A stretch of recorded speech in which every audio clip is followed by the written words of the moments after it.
sabía. Que fue una...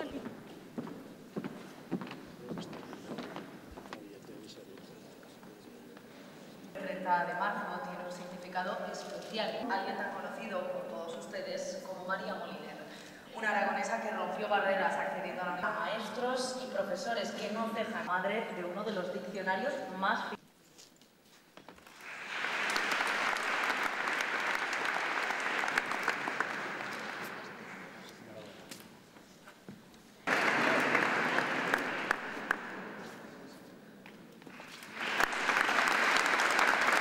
cátedra de fagot a cargo del maestro Stefano Canuti Fagot.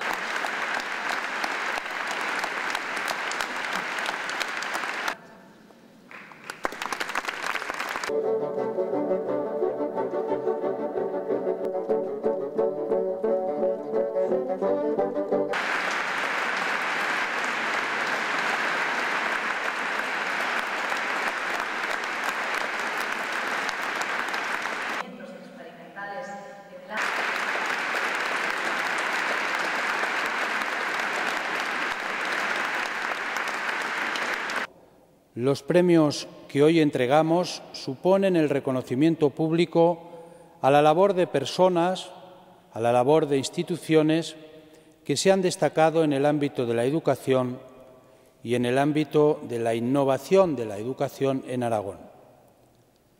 Son unos premios que os concede por mediación del Gobierno de Aragón el conjunto de la sociedad.